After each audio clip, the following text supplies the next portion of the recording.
we're Europe's biggest and most successful airline. It behoves us as Europe's biggest airline to take up our responsibility to lead the industry also from an environmental perspective.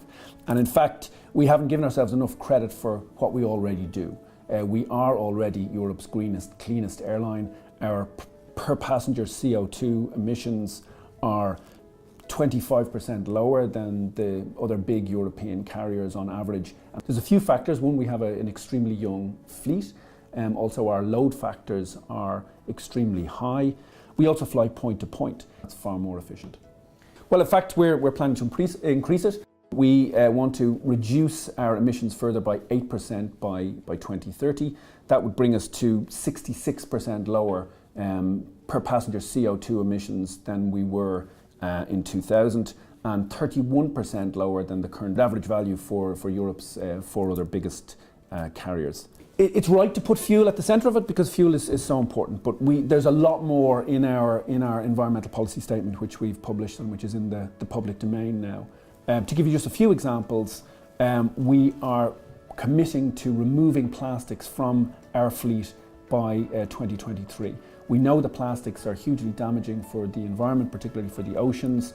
We've also offered customers now, as a simple part of the booking process, a voluntary carbon offset. And that money will go into a fund which Ryanair staff, Ryanair people, will decide to distribute to different climate change companies. We take it very seriously and we do very well on noise. Our current aircraft, the 737-800, has a much smaller noise footprint than our previous aircraft.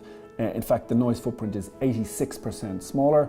Our next aircraft, the Boeing 737 MAX, will have a 93% smaller noise footprint. So it's partly about the aircraft and what they are capable of. It's also how you fly the aircraft, and we fly the aircraft extremely efficiently. We are number one in a range of UK airports for continual descent arrival and also for adhering to noise abatement procedures. It's important to put aviation in context. So aviation accounts for less than 2% of total man-made emissions of CO2. By contrast, the motor vehicle industry accounts for 26% of man-made CO2 emissions. But it's a huge problem, and 2% is a lot. So we need to do, aviation needs to take up its responsibility, and this is what Ryanair is doing. One of the great things about Ryanair is that we have the capacity to reinvent ourselves.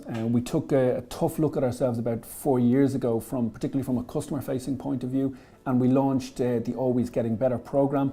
This environmental policy now comes as part of that maturing Always Getting Better programme. And you can be confident that we will pursue this as vigorously as we pursue any objective that we have set our minds to. We've built in ways to make sure that we are monitoring how we're doing. For example, we'll publish our performance annually. We have our policy statement now in the public domain. We're going to do an annual update on that. We'll report to the UN Global Compact, which we joined in 2017, also on an annual basis. We have environmental factors on our risk register now, and our COO, Peter Bellew, will be reporting directly to the board on environmental matters.